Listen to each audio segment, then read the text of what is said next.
Donc je suis né en 1938, j'ai vécu essentiellement dans le pays de Montbéliard, et ma mère avait eu la bonne idée de m'apprendre quand même un petit peu l'alsacien. Alors ensuite, les études secondaires se sont faites, à Montbéliard toujours, et au niveau de la terminale, il était question de...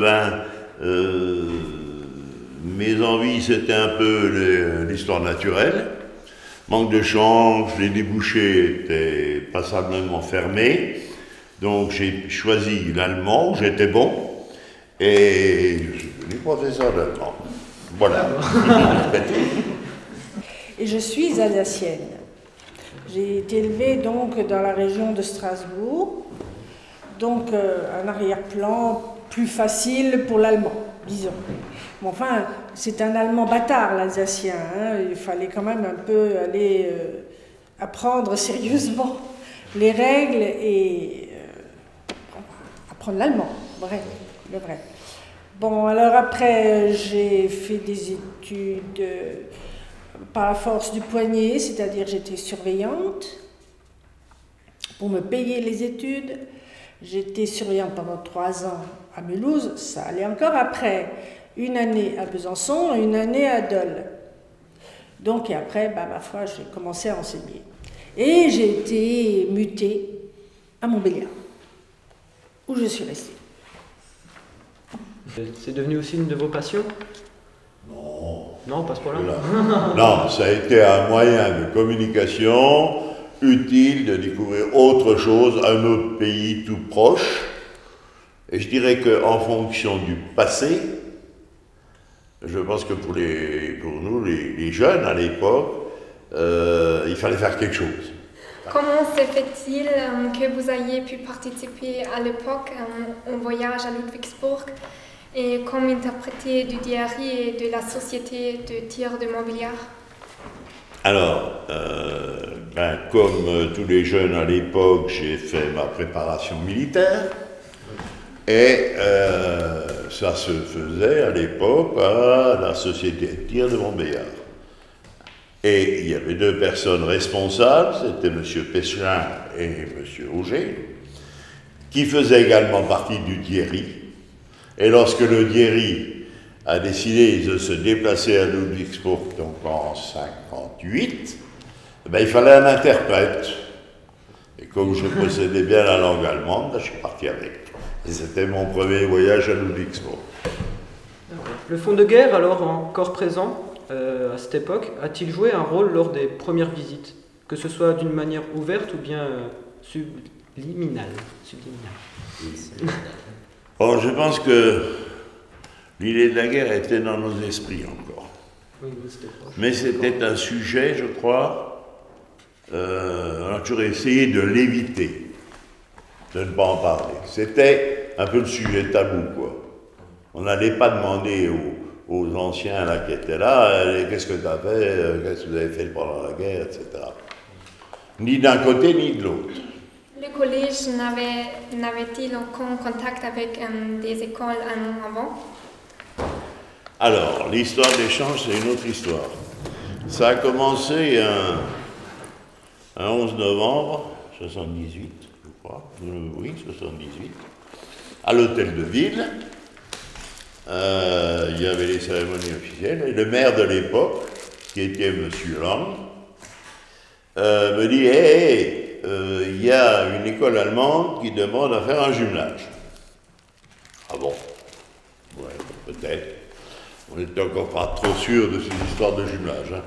Donc, résultat, ça s'est lancé. Un échange, ça apporte aux élèves, ils découvrent quelque chose. Ça apporte aussi aux professeurs, je dirais, parce qu'ils découvrent autre chose de temps en temps. Voir comment on enseigne là-bas, voir comment vivre, comment ça se pratique dans un établissement scolaire, hein, qui n'est pas la même chose que chez nous. Hein. Et je pense que c'est une ouverture pour un prof de langue d'aller se frotter un peu aux cultures, pas seulement germaniques, mais anglo-saxonnes et autres. Voilà. Y avait-il des différences au niveau des mentalités lors de l'organisation de l'échange? On a toujours eu le souci d'apporter aux élèves la vie scolaire, hein, c'est-à-dire comment sont les cours de 3/4 d'heure au lieu de 55 minutes, etc. Ça, je passe là-dessus, qu'il n'y a pas de surveillant, que les élèves sont plus responsables en Allemagne qu'en France. Bon, voilà, ça c'est un aspect. Et puis deuxièmement, le faire connaître, et la région, et les activités principales de la région. C'est-à-dire que pour nous, pour moi, c'était aller visiter les fruitières dans le Haut-Doubs, c'était aller visiter les entreprises, que ce soit Sochaux ou que ce soit d'autres entreprises. Et mon collègue, M. Günther Ludwigsburg, avait le même souci, c'est-à-dire qu'on a visité les entreprises, qu'on a visité des collèges techniques, qu'on a... Enfin bon, etc. Il y en a eu plein. Ah. Voilà. Donc, c'était essayer de faire sentir à mes élèves de français que c'était différent. À l'époque, le passé jouait-il encore un rôle, ou ce thème était-il 35 ans après la fin de la guerre définitivement enterré? Non, il n'était pas enterré. Il n'était pas enterré. Mais disons que c'est un sujet qu'on évitait.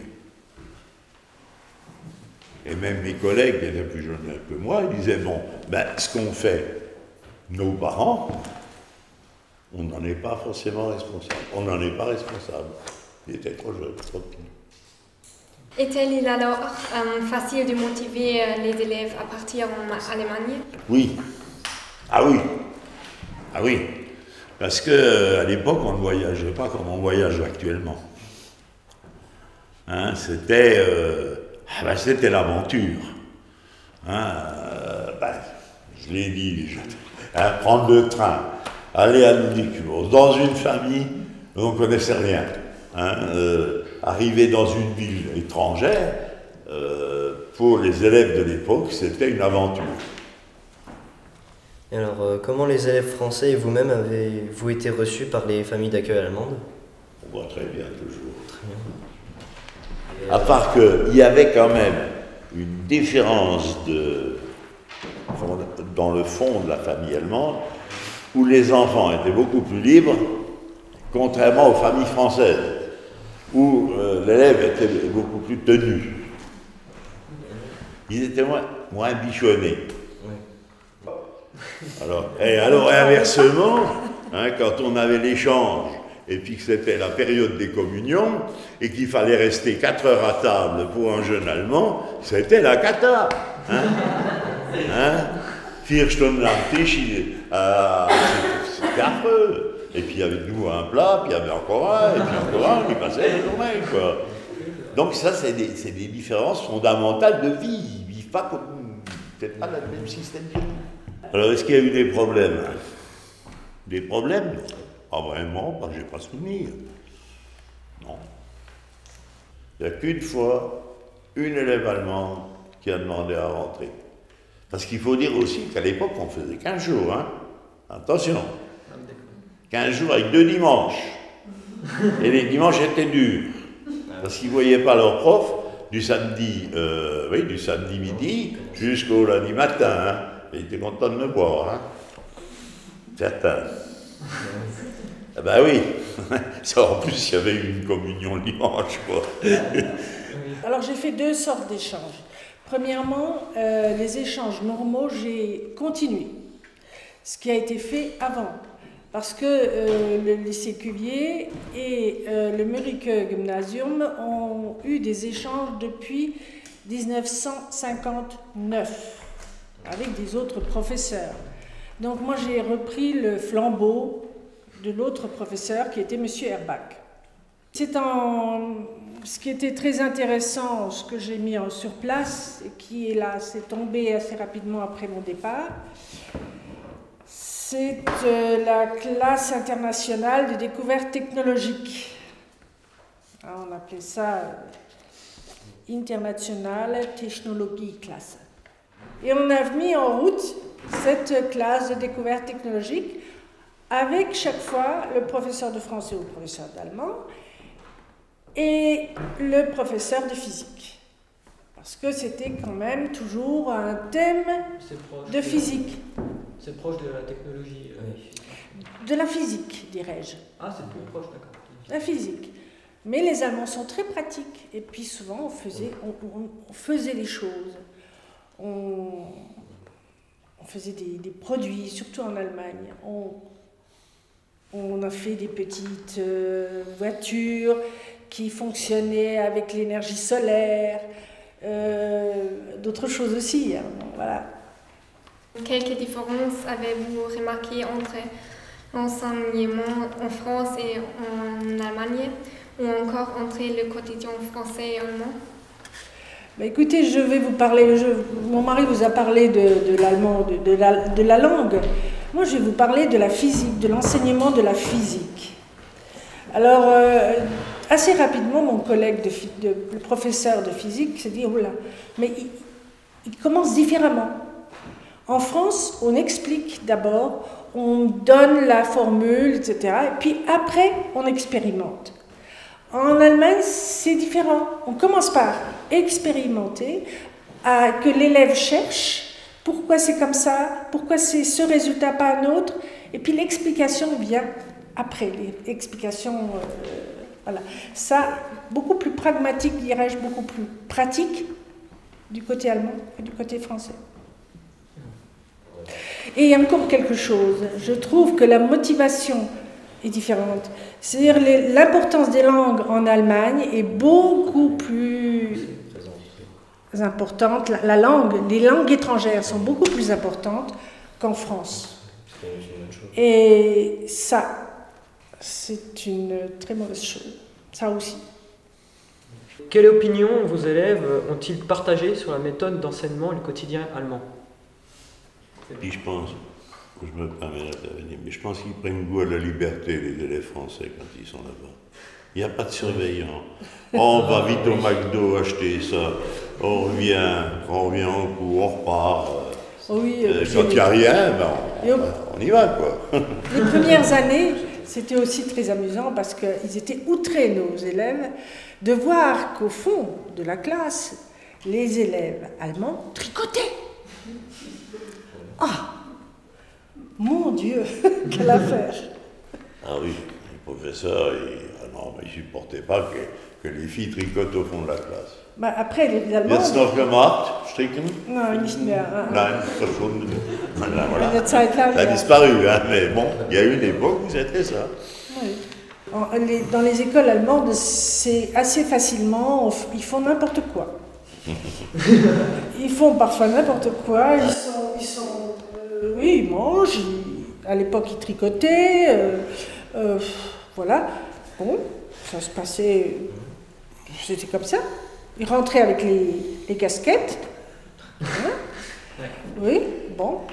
Mais je me suis toujours demandé, avec l'école qu'ils ont eue, la liberté de l'école qu'ils ont eue, comment font-ils pour être aussi disciplinés après dans leur métier?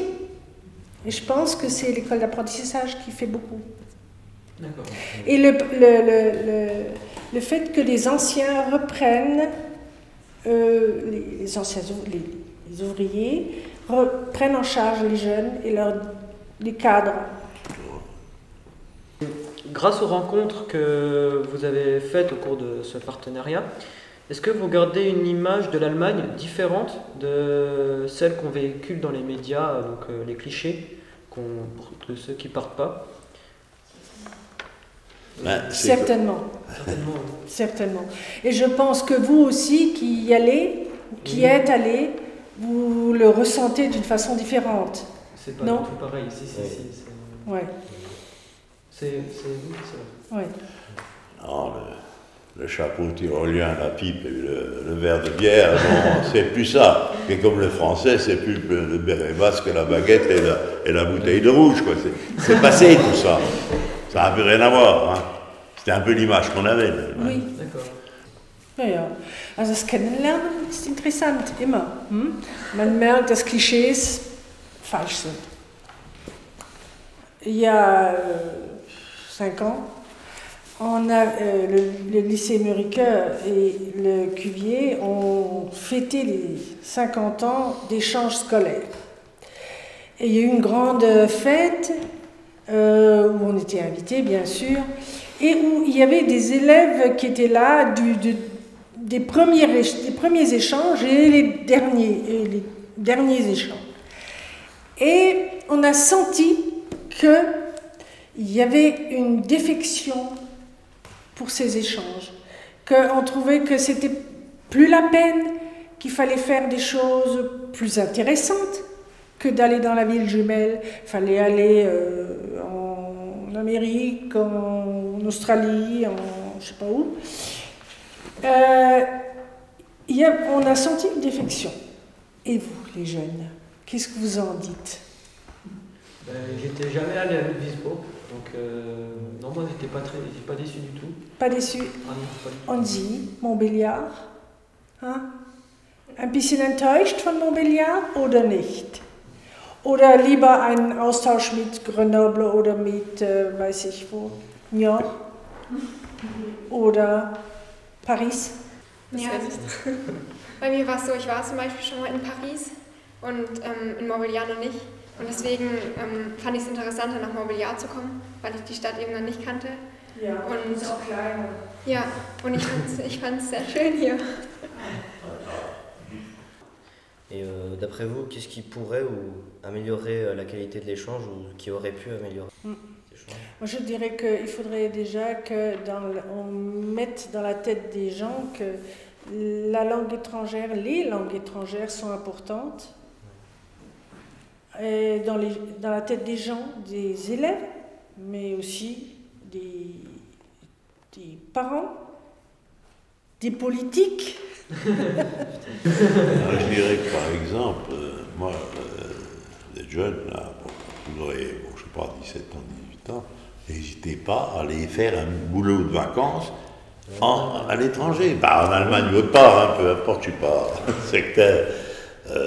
Pour vous donner un exemple, moi je suis parti, j'avais 19 ans, je suis parti faire le pompiste pendant 3 semaines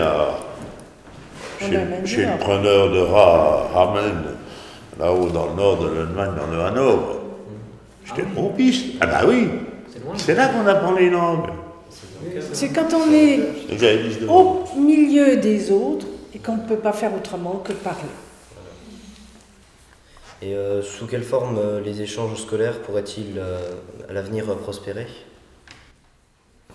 Moi, je pense que les échanges scolaires sont un début, mais qu'après, il faut continuer.